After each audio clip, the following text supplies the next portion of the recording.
What's going on, everybody? Matt from Wichita Taxidermy. I just wanted to do a quick video for you today. Today is a special one. We're talking weight loss again. So if that's not what you want to hear, go somewhere else.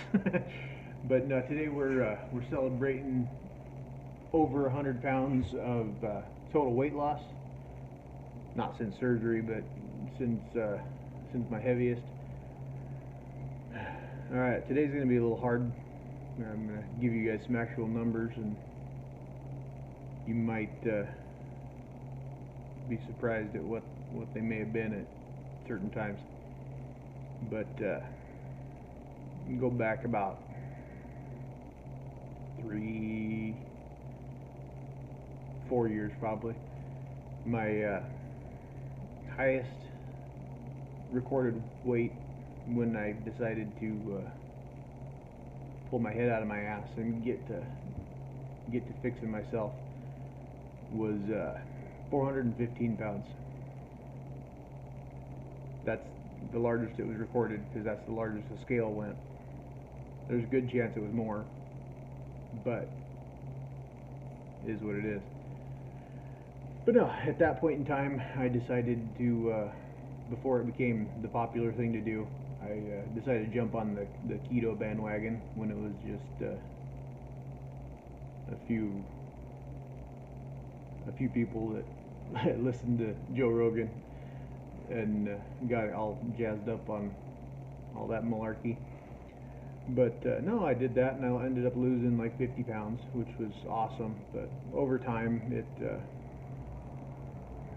it came back because I lost inspiration and motivation.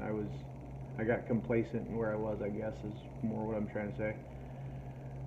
Then I fell off and didn't do nothing really for a while. I tried to eat the way I was supposed to, but when you're addicted to the food you're not supposed to be eating, it's hard. So I stayed mainly keto, but once in a while you slip up and shit happens.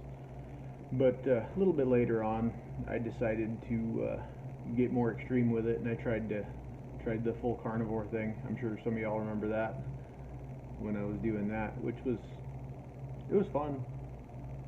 I felt really great.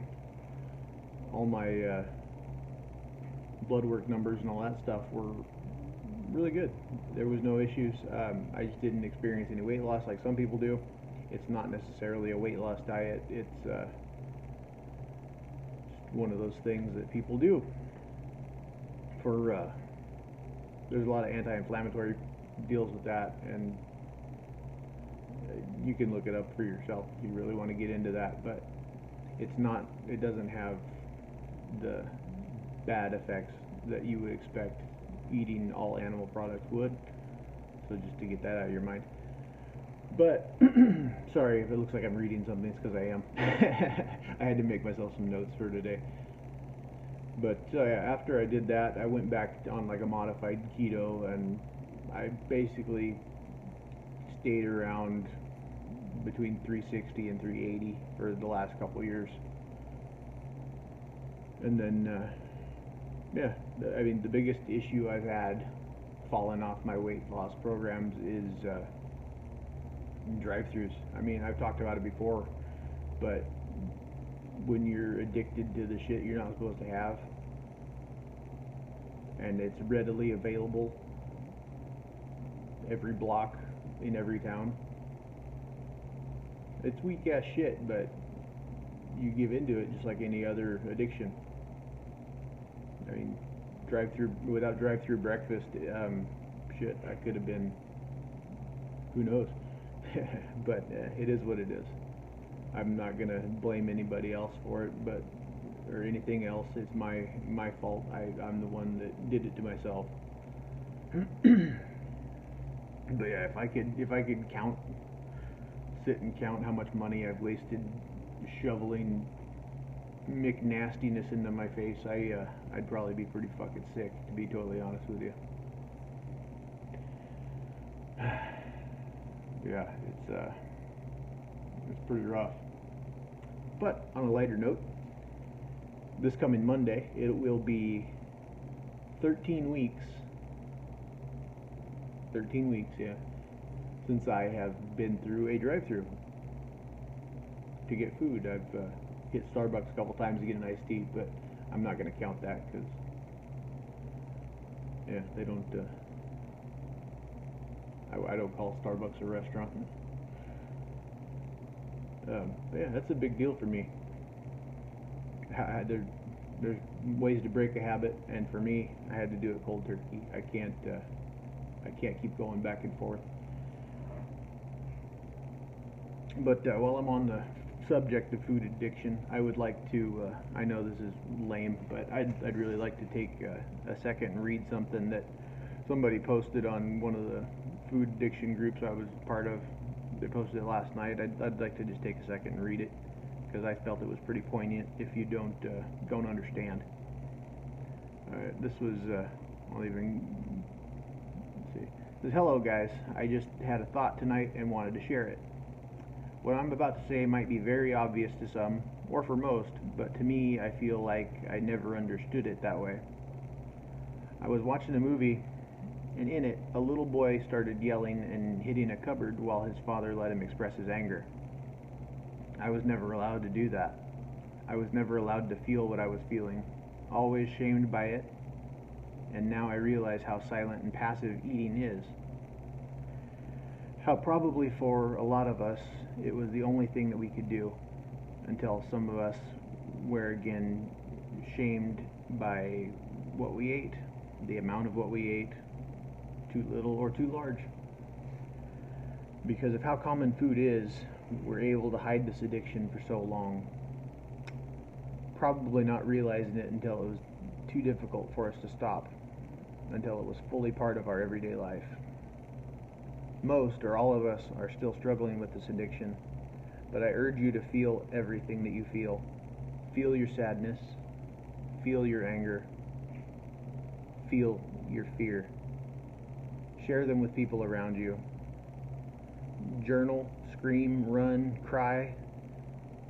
Maybe eventually we will relearn what we're allowed to feel, and that food is simply a fuel, sometimes for happy bites, but not a magical elixir." And yeah, I thought that was pretty poignant. I felt like it said a lot of things I was trying to say. And I'm not gonna make a habit of reading things to you guys on this, so I don't get used to it. But yeah, I just wanted to read that and share because I thought, like I said, I thought that was pretty on the nose. All right, let me turn my mic around.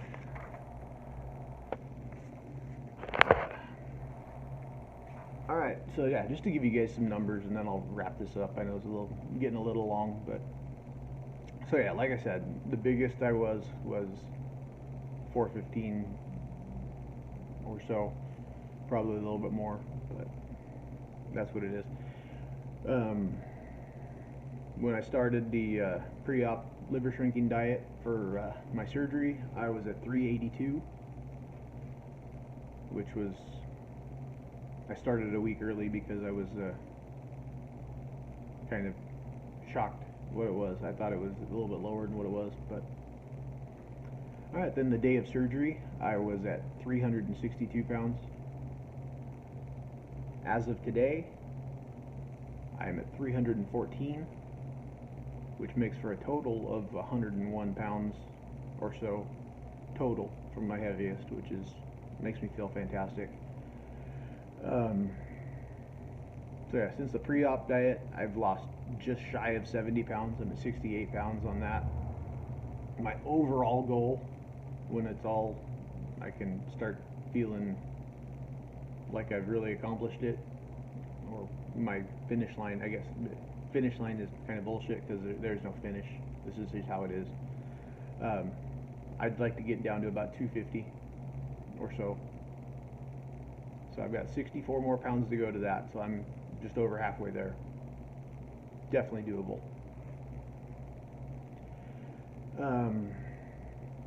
The month of September, I've got a goal. I want to be under 300 pounds by the end of the month.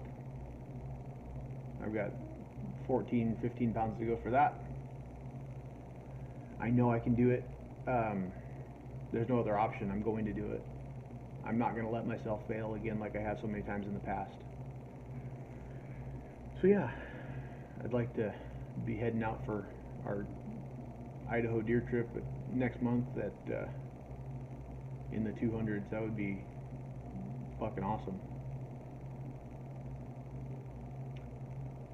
Alright guys, I appreciate you tuning in. I appreciate